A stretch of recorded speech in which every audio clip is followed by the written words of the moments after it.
the Vendetta.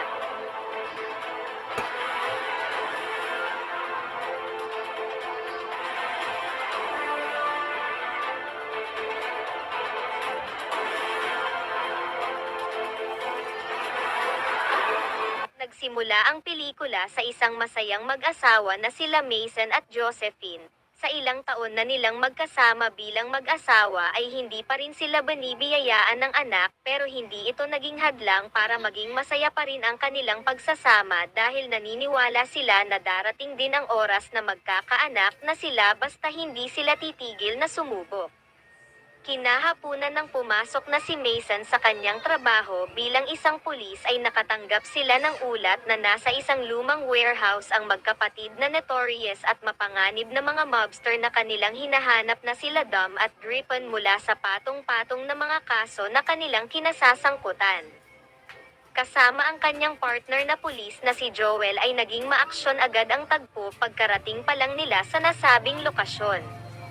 Matapos ang ilang segundo ng palitan ng putok ay mabilis nilang nasawata ang isa sa magkapatid na wanted.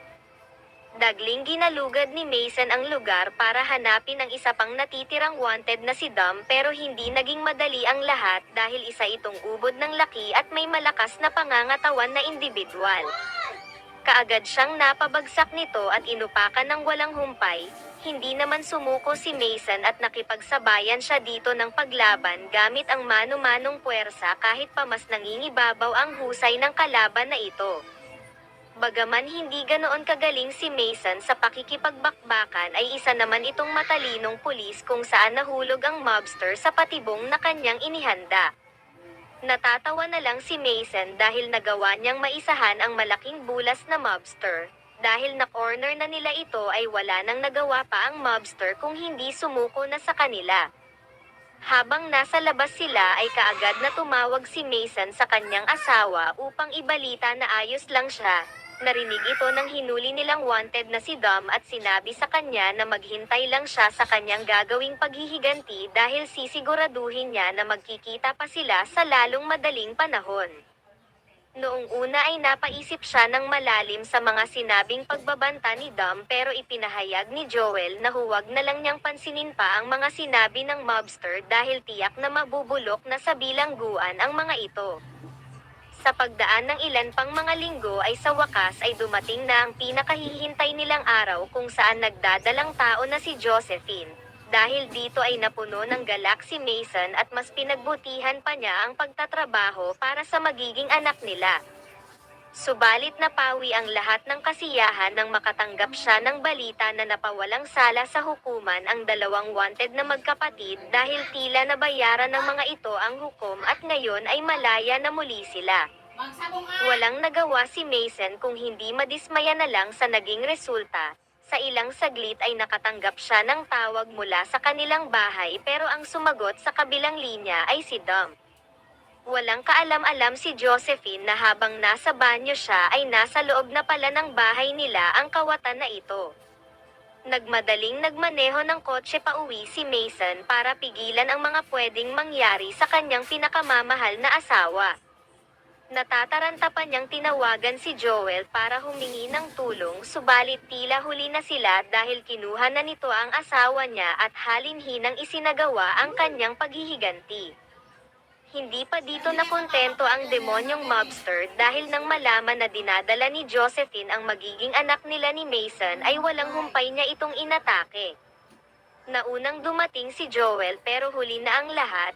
Sa ilang segundo ay nakarating na rin si Mason at nang makita ang sinapit ng pinakamamahal niyang asawa ay sinubukan niya agad na paputukan ito pero hindi niya ito nagawa dahil pinigilan siya ng mga kasamang pulis. Nalugmok sa sobrang kalungkutan si Mason at hindi niya lubusang matanggap ang mga nangyari. Matapos may hatid sa huling hantungan ang kanyang asawa ay ilang linggo itong namalagi sa bahay ng mag-isa. Isang hapon ay dumating si Joel at pinayuhan siya nito na kailangan na niyang iayos ang kanyang sarili at magpatuloy sa panibagong yugto ng buhay. Sinunod naman kaagad ni Mason ang payo nito ngunit tila ibang pagbabago na ang kanyang gagawin. Pagsapit ng dilim ay mag-isa niyang tinungo ang apartment ng kapatid ni Dom na si Griffin at mabilisan niyang inubos ang mga kagrupo nitong iba pang mga kriminal. Upang maipaghiganti ang mahal niyang asawa ay tinapos niya ng walang alinlangan ang kapatid nito at tila sadya niyang tinawagan ang kaibigan upang sumuko at magpakulong. Lumalabas na kasama itong lahat sa kanyang plano para lang maisakatuparan ang hinahangad niyang paghihiganti sa demonyong ito. Nang magtagpo muli silang dalawa sa loob ng bilangguan ay makikita na nagawa pa siyang inisin ni Dom at sinabing ganito niya tinikman ang kanyang asawa. Makikita na nagpipigil na lang si Mason ng emosyon dahil tila may hinihintay siyang pagkakataon upang tapusin ito. Pagsapit ng hapon habang na-assign siya sa labahan ay inumpisahan siyang pagtulungan ng tatlong kasamang preso. Hindi niya batid kung ano ang mga motibo nito o kung inutusan ba sila ni Dom para tapusin siya, pero isa lang ang alam niya na sa malaking kulungan na ito ay mag-isa lamang siya at walang kakampi, kaya kailangan niyang mag-ingat ng todo laban sa mga mapanganib na preso kung gusto pa niyang magawa ang balak na paghihiganti. Kahit mag-isa lang siya laban sa tatlo ay nagawa naman niyang makasabay, pero sa pagtagal ng pakikipagsagupaan niya sa mga ito dahil hindi pa siya sanay sa mano-manong pakikipagbakbakan ay napuruhan siya ng mga ito. Nang tatapusin na siya ng tatlo ay maswerteng may dumating na bantay kaya napurnada ang mga balak nito sa kanya. Subalit sa halip na bigyan ng parusa ng mga namamahala sa bilangguan ang nasabing mga preso na umatake sa kanya, ay siya pa ang sinisi ng warden na si Sydney. Napagtanto na lang ni Mason na may malaking katiwalian na nangyayari sa lugar na ito, kaya siya na mismo ang kumilos para magbayad ang tatlong nagtangka sa kanyang buhay. Sa mga ito niya na unang ibinuhos ang matinding hinanakit na kanyang dinadala. Gigil na gigil ngunit palihim niyang tinapos ang mga ito.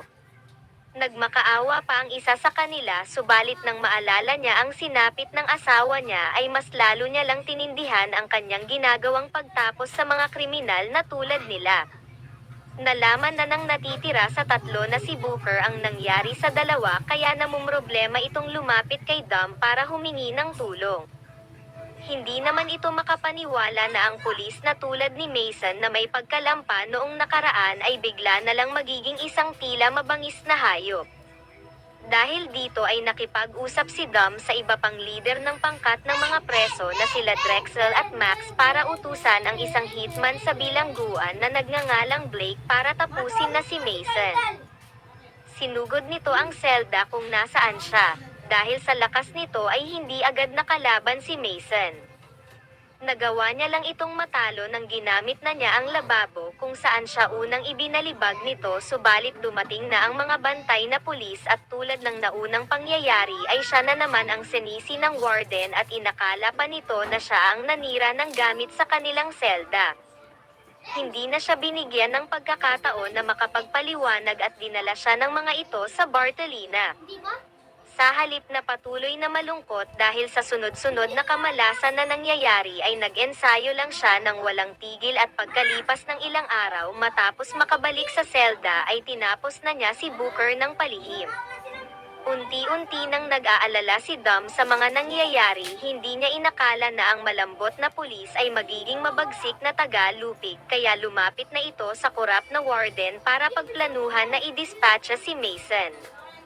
Subalit hindi ito pumayag sa kagustuhan niya dahil ayon sa kanya na ang biglaang pagkawala ng dating pulis na si Mason ay magiging dahilan para mabuking ng kinauukulan ang korupsyon na kanilang ginagawa sa lugar na ito. Dahil dito ay napagplanuhan na lang nilang pagtulungan ito sa isang lihim na kwarto ng bilangguan.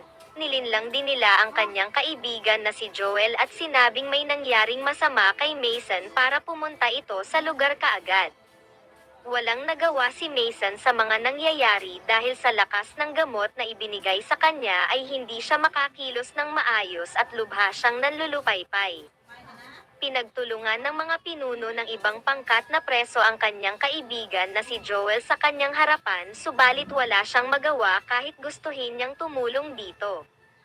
Matapos nito ay pinagbantaan ng mga kurap na pulis si Joel na huwag magsumbong sa nangyari kung ayaw niyang maging katulad ni Mason na nawalan ng asawa at ikinulong din nila ulit si Mason pabalik sa Bartolina. Makalipas ang magdamag ay dinalaw siya ng kurap na warden upang alukin na makipagtulungan na sa kanya tulad ng mga pinuno ng mga pangkat sa lugar na ito. Subalit tinanggihan ni Mason kaagad ang kanyang alok dahil ayon sa kanya ay siya na mismo ang tatapos sa katiwalian na kanilang ginagawa sa lugar na ito. Hindi naniwala ang warden na magagawa ito ni Mason kaya nagwalang bahala ito sa kanyang banta. Matapos makabalik sa normal na selda ay kaagad siyang kinausap ng matandang preso na kasama niya na si Julius. Sinabi nito may plano na ang buong pangkat nila Dom na tapusin siya kahit tutol pa ang warden. Dahil dito ay napagdesisyonan na niyang tapusin sa araw na ito ang lahat. Habang mag-isa ang pinuno ng isang pangkat na si Drexel ay mabilis itong sinugod ni Mason. Nagkaroon sila ng matinding pagtutuos kung saan noong una ay lumalamang ng konti si Mason hanggang sa dumating na ang iba pa nitong kagrupo.